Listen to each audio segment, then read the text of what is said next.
Organs are for sale in China. At least 36 death camps in China are harvesting organs from Falun Gong practitioners for sale on the black market, many of them while they are still alive.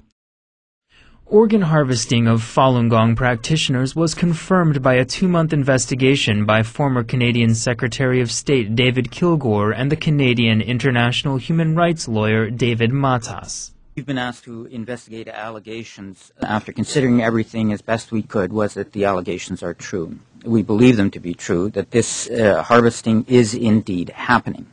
To us, this is a form of evil we have yet to see on this planet. Harvesting organs from prisoners is nothing new in China, but since the persecution of Falun Gong began in 1999, there has been a steady rise in the number of organs available for transplant. That's why Dr. Wenyi Wang challenged Chinese President Hu Jintao on the White House lawn. I had encountered some Chinese patients who had gone to China and came back with kidneys, and when I asked them where they came from, they said, oh, it was my cousin or something like that. But then some of them told me that they had bought the kidneys from executed prisoners.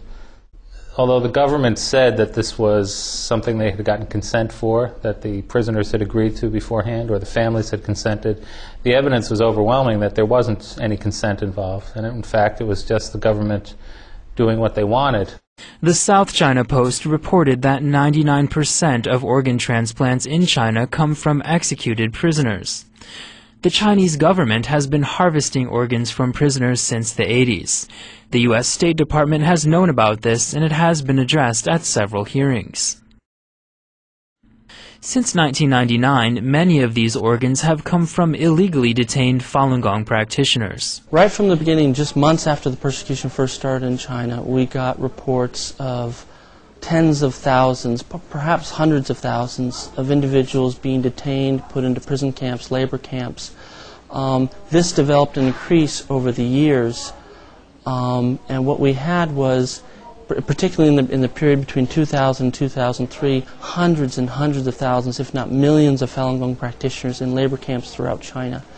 Many of those were taken from their homes by police, no paperwork, no judicial process, and thrown into prisons, and many of their family members had no idea where they were. The Canadian report finds executed prisoners cannot account for the rise in organ transplants starting in 1999. There were just as many executions before and after Falun Gong began to be persecuted, but the number of transplants increased by 41,500.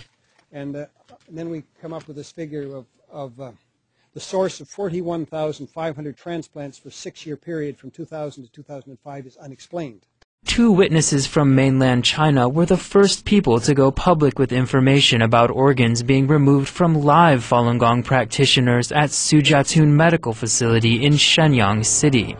Only Falun Gong practitioners were detained at Sujiatun. There were about 6,000. Since then, a Chinese military doctor has said that there are at least 36 camps like Sujiatun throughout China. Most Falun Gong practitioners are held in the northern regions of Heilongjiang, Jilin, and Liaoning. Subsequent investigations by the World Organization to investigate the persecution of Falun Gong have confirmed these findings.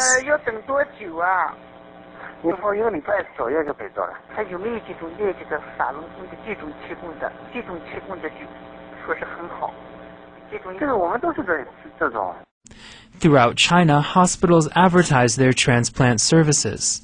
As you can see, this is a big business. But many hospitals in China claim organs can be delivered quickly. This organization claims it can get a kidney for transplant in as little as 1 week. If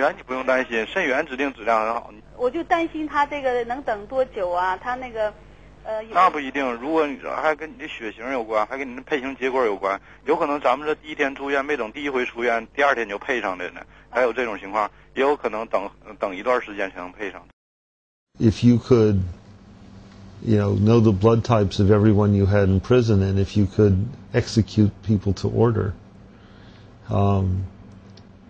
then you could certainly deliver hearts and livers, and anything else you wanted to do on a short time frame. The current wait In New Jersey, for kidneys is 4 to 5 years. In New York City, it's 8 to 10 years. And the Communist Party has its own organ bank. Hundreds of thousands of imprisoned, often undocumented Falun Gong practitioners. There's no other way of guaranteeing the opportunity of having an organ available on a scheduled basis other than to say we'll have to schedule an execution. This Falun Gong practitioner said she witnessed many practitioners being tested. In 2001, I was illegally held at Daxing County Labor Camp in Beijing. All Falun Gong practitioners held there were taken out and underwent physical exams. We had our blood drawn and x-rays taken. We also had urine tests and eye exams. One imprisoned Falun Gong practitioner was told her organs were not good enough for transplant. First they had my kidney examined, then my blood, my skin, my liver, and then my eyes. After the exam, they determined that I was sick and took me back to the concentration camp. It is unknown how many Falun Gong practitioners did suffer from the fate Yuji Wang narrowly escaped. Falun Gong practitioners worldwide are calling upon all people of conscience to investigate further and help put an end to organ harvesting in China.